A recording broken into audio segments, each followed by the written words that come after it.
Today on Mike Attempts, repairing a Stihl chainsaw. I bought this non-running Stihl 028 Wood Boss for $45. Well, it was actually bundled with all these too, so I guess you could say I paid less than $7 each.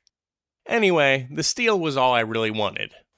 It's missing the air filter cover, and the spark plug boot has seen better days. Let's get the bar out of the way first. I've never worked on a Stihl chainsaw. I haven't even used one. I'm much more familiar with Husqvarna, so I'm interested to see the differences. There's some wear on the sprocket, but it's not bad. I removed the spark plug and gave it a squirt of lube. I don't like to turn over a dry engine. The starter rope doesn't seem to be engaging the flywheel. I popped the plug back in to keep crap out of the cylinder and removed the cover. The screw on the right side would not budge. Luckily, I was able to get some pliers on it and break it loose.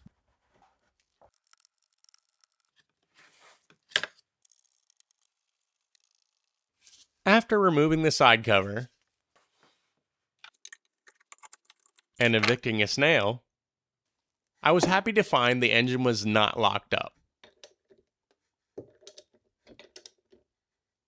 When the rope is pulled, this little orange paw is supposed to kick out and catch these notches in the flywheel.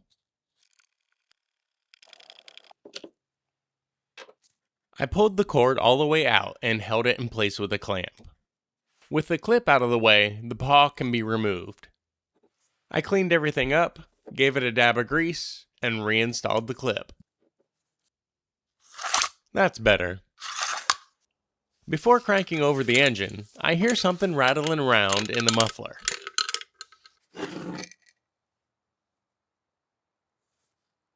It's also missing a bolt. This screw secures the spark arrestor screen. It's dirty but not completely clogged. Hey, look what just fell out.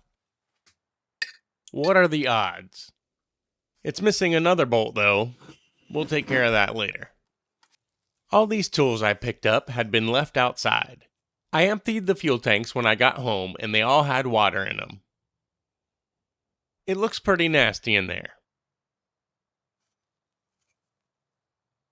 I poured in a little fuel and used a brass bottle brush to scrub the inside of the tank.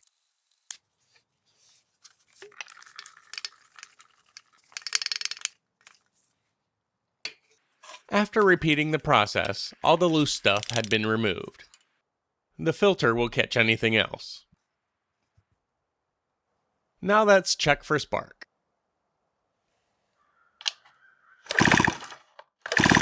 Looks good. How about compression?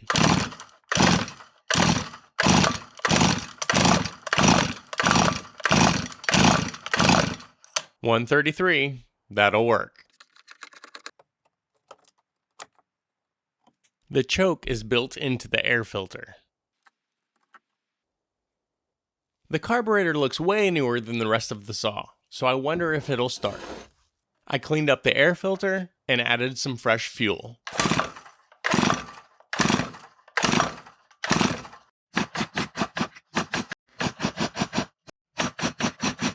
Nope, back to the carb.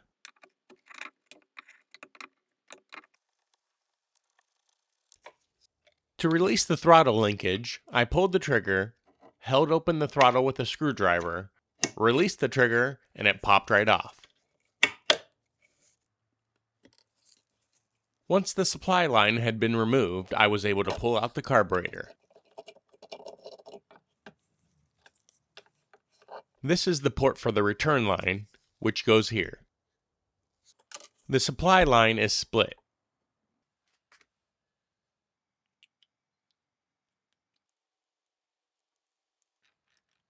The barb is in the way of the last screw.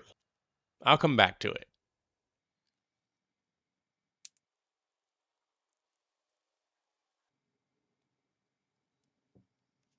The diaphragm is a bit stiff. I was able to loosen the final screw just enough to separate the sections. Alright, let me know if you guys see any potential culprits. This all looks completely normal to me. Just kidding. How did all this gunk even get in here? I usually don't remove the jets, but this thing is filthy. If your saw was running good, screw the jets all the way in while counting the number of turns for each before unscrewing them completely. That'll save you from having to retune the carb. One is slightly longer than the other, but the threads are different sizes, so you can't install them in the wrong hole. I've never seen this much goo inside a carburetor.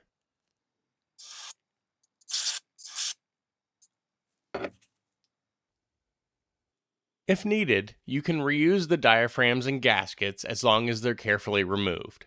They usually come off easier after being moistened with carb cleaner. This looks like some kind of glue. I looked all over this carb and there are no markings at all, which tells me it's not the original. Every time I show the details of rebuilding a small engine carburetor, I get at least one person in the comments saying, "Just buy a new aftermarket carb." What fun is that? Sure, you'll save time, but you won't learn much. Maybe you're more concerned with getting it running quickly, which is perfectly fine. But original carburetors are always better quality, so I prefer to rebuild, not replace. This single screw secures all the tiny parts. There's a spring underneath, so it's best to hold the lever down with your thumb while removing the screw. Otherwise, parts will go flying, never to be found again. The needle looks okay. I flushed out each of the narrow passages with some carb cleaner. It's a good idea to wear safety glasses, and keep your mouth closed. I cleaned all the small parts with the toothbrush your mom left at my house. Tell her I said thanks. There are two different styles of carburetor for this saw. Since there was no way to identify it, I just carefully matched the gaskets and diaphragms to choose the rebuild kit. The shorter one is the high-speed jet, and the longer one is the low-speed. I screwed them all the way in and then backed them out 1.5 turns each. Hopefully that'll be a good starting point. It seems like this carb is relatively new, so I decided to reuse everything except the two diaphragms. The bottom of the lever has a raised dome to capture the end of the spring. The pin goes through here, and the needle slides into the fork. The other end of the spring sits down in this divot. I started by dropping the needle into the hole. Then stood the spring up in its indentation. With the pin inserted in the lever, I hooked the top of the needle with the forked end, made sure the spring was over top of the dome on the underside, and secured it all in place with the screw. Getting all these little parts lined up can really test a man's patience. This is how it should look. The metal post on the diaphragm is what pushes down on the lever. On this side, the gasket goes on first. Make sure the holes are all lined up and tighten down the screws. On the other side, the diaphragm goes on first, against the body of the carb.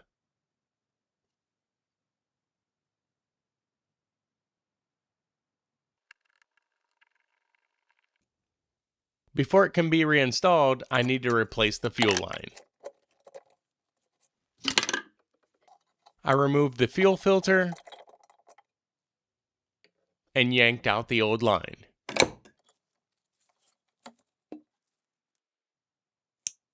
I put a bit of grease on the new line and jammed it in the hole.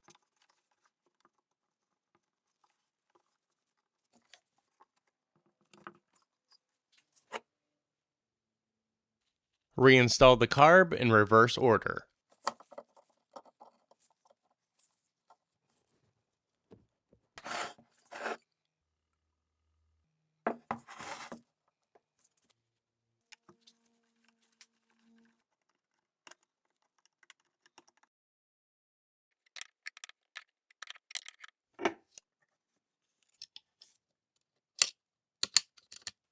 I thought the yellow stuff I was cleaning off the air filter was old sawdust, but it turns out it was flock. It's not going to filter much now, so I picked up a new one. I installed the new fuel filter, then turned my attention back to the muffler. I was able to find a bolt in my stash that'll work great. Carb cleaner and a wire brush cleaned up the screen nicely.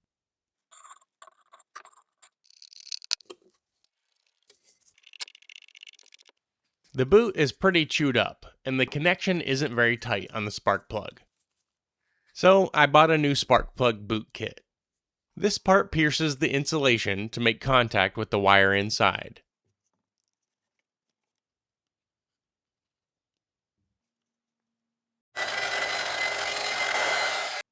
I sprayed penetrating oil on the tip and stuffed it on.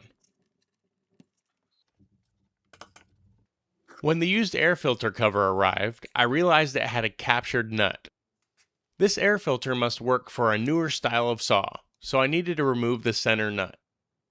I was able to crush the end just enough to pull it out.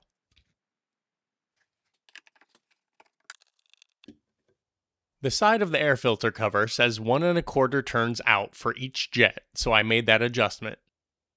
At first, I didn't realize I needed to pull the trigger to get the switch all the way down to the choke position. Let's see if it'll run. It's gonna go.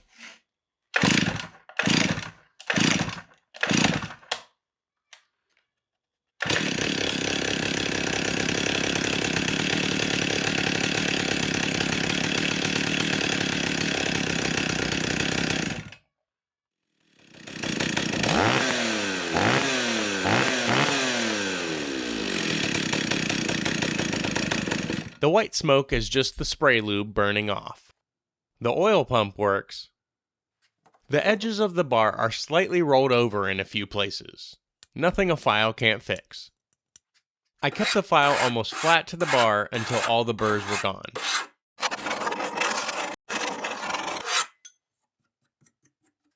Made in West Germany. I think this saw was manufactured in the early 80s. The chain tensioner is in a really inconvenient spot.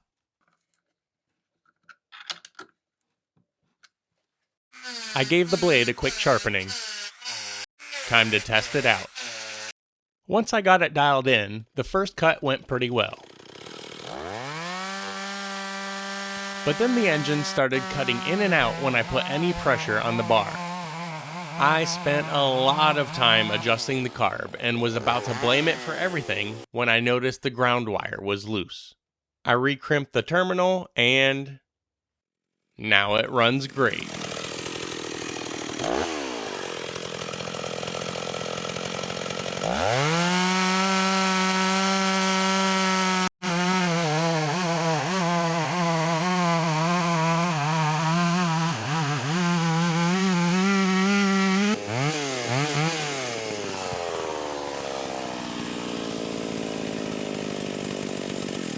Feel free to rate this video, add your comments and questions below, and subscribe for more.